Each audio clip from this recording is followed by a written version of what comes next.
chronique.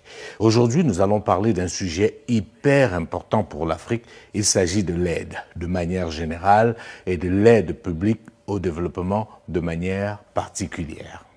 Cela va faire aujourd'hui pratiquement 60 ans qu'on dit aider les pays pauvres à travers le monde. Mais la question est de se poser quel est l'impact que cette aide a pu avoir sur les différents pays bénéficiaires. Tenez par exemple, les données sont suffisamment éloquentes.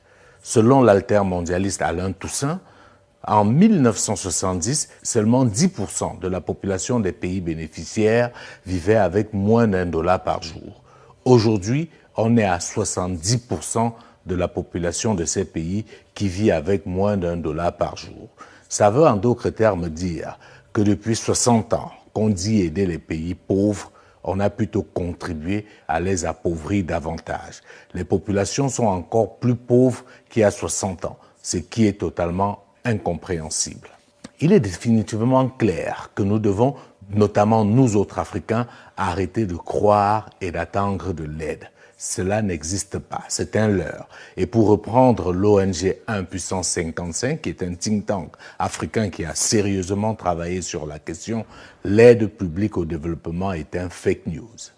Pour vous démontrer que cette aide est une vaste escroquerie organisée par des grandes puissances, nous allons vous donner quelques chiffres.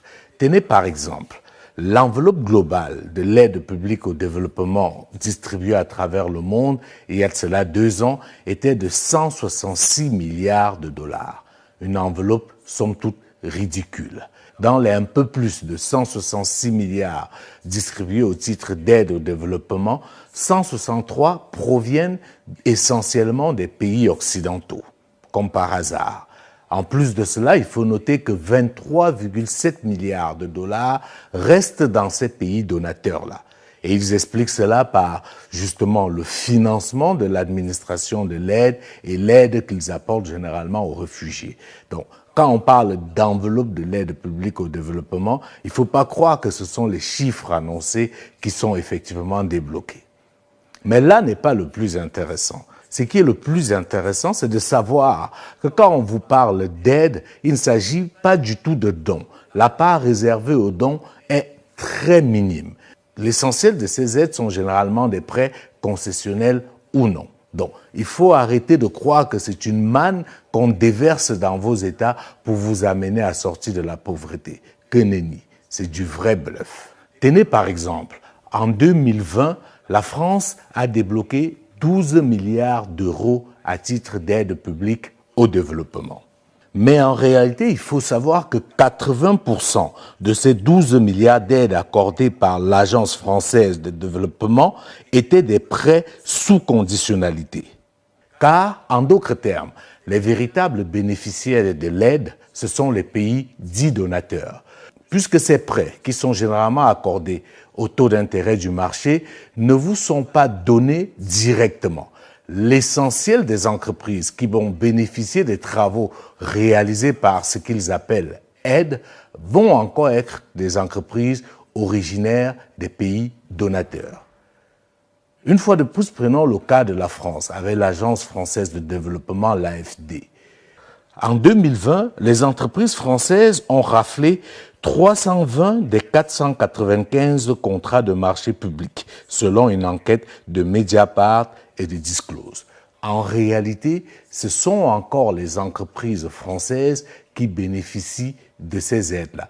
Les pays bénéficiaires n'ont même pas leur mot à dire sur le choix des entreprises qui gagnent ces marchés. Autre élément important pour savoir où va directement cette différente aide, c'est de savoir que les expatriés sont payés grassement. On leur paye ce qu'on appelle des primes de dépaysement pour qu'ils viennent suivre le fonctionnement de l'aide en Afrique. En plus de cela, une partie va à l'assistance technique des entreprises généralement sélectionnées une fois de plus par les pays donateurs.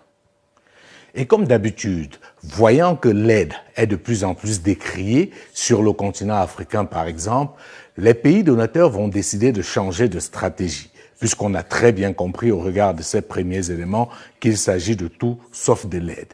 Ils vont décider de changer de dénomination, un peu comme on l'a fait avec le franc CFA et l'éco en Afrique de l'Ouest. On va dire, On ne parlera plus d'aide publique au développement, mais d'investissement solidaire. Jolie trouvaille, on peut le dire, mais cela ne change rien, ça restera blanc bonnet, bonnet blanc. Parce qu'en réalité, c'est un mécanisme pour maintenir l'Afrique dans une situation de vulnérabilité permanente. Autre élément pour démontrer le caractère dolosif de cette aide, c'est de se rendre compte du type de projet financé par cette manne financière. Si vous analysez très bien, l'essentiel de l'enveloppe est accordé à des projets sociaux. On vous construit des puits d'eau, on vous donne des matelas dans des hôpitaux.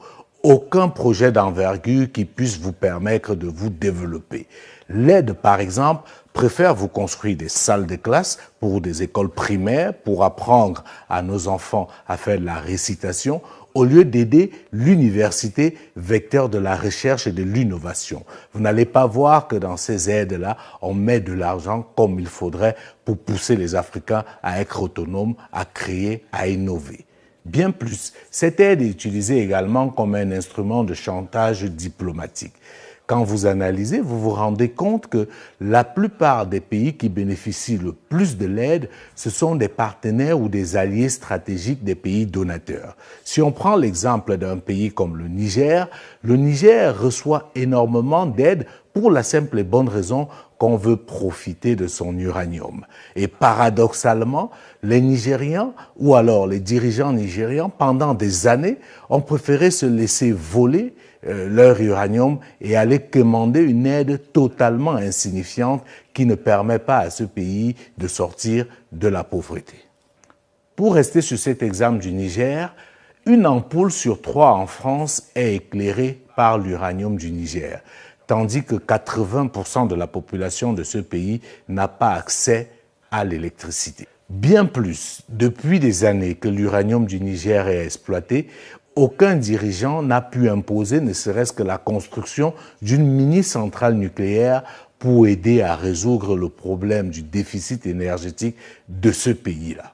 Un autre élément qui permet de comprendre que l'aide est un instrument de chantage, c'est l'aide apportée aux États-Unis, par exemple, à un pays comme Israël.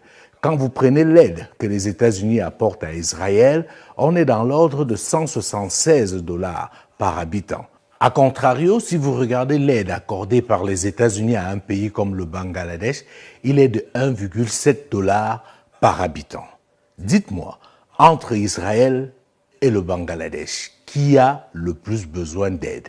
Qui est le plus pauvre? Vous comprenez très bien que l'aide n'est pas destinée aux pauvres, mais davantage aux alliés stratégiques. Ça également, c'est Alain Toussaint qui le démontre dans ses travaux. Un autre élément très important, c'est de constater que l'aide est un véritable somnifère pour les États africains. Le docteur Fokam le disait fort à propos dans son livre « Et si l'Afrique se réveillait ?» Vous n'avez pas besoin de travailler. Nous allons venir vous donner des aides. Si vous avez des problèmes, on va vous donner des aides. Sauf que personne n'est capable de vous donner des aides indéfiniment. Mais comme vous avez déjà pris ça dans la tête, ok, si je ne cultive pas bien, ok, si j'ai un problème, il y a la mère patrie qui viendra très rapidement me donner les aides. Sauf que la mère patrie, à un moment, peut manquer aussi pour sa propre population. Et vous comprendriez avec moi et vous conclurez avec moi que lorsque quelqu'un a seulement un pour son enfant, il ne va quand même pas donner l'autre à l'enfant d'autrui. Voilà la situation dans laquelle nous sommes. Et pire, nos dirigeants nous y encouragent. Puisque chaque fois que le problème se pose, au lieu de demander à la population de se mettre au travail, ils montent au créneau pour dire vous ne nous aidez pas, la communauté internationale ne nous aide pas, les voisins ne nous aident pas. Qui vous a dit qu'on doit vous aider nécessairement? Qui vous a dit que vous ne devrez pas d'abord vous aider avant qu'on vous aide? Commencez d'abord par savoir que le travail anoblit l'homme, que le travail rend l'homme responsable, retourne à l'homme toute sa dignité. Tout à l'heure, au début de cette chronique, je vous parlais justement d'un chiffre assez frappant qui nous vient d'une ancienne de la Banque mondiale, l'économiste zambien Dambisa Moyo. C'est elle qui relève justement que dans les années 70, il n'y avait que 10% de la population des pays bénéficiaires qui vivaient avec moins d'$1 par jour. Aujourd'hui, c'est 70% de la population de ces pays qui vivent avec moins d'$1 par jour. Ça veut dire qu'en voulant nous faire croire qu'on luttait contre la pauvreté, on l'a plutôt aggravée, on l'a plutôt exacerbée.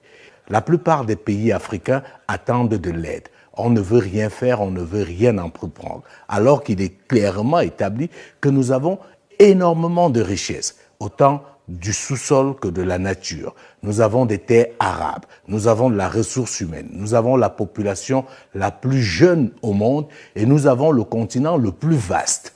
Avec tout ça, comment pouvons-nous continuer à attendre de l'aide ? C'est pour cela qu'on parle, et on l'a souvent dit, que l'Afrique est comme un mendiant assis sur une mine d'or. Dernier élément concernant l'aide, c'est qu'il n'existe aucune aide éternelle. Je pense que le message est clair. L'aide doit être ponctuelle. Quand une aide s'étend dans la durée, ce n'est plus une aide. C'est tout sauf de l'aide. Donc vous comprenez très bien que depuis des décennies, on continue à se faire berner avec ces différents vocables et même le changement de nom ne doit pas nous distraire. Il faut que l'Afrique arrête définitivement avec ce cycle-là. Nous ne devons plus être les mendiants alors que nous avons tout pour être plutôt ceux qui doivent être des donateurs.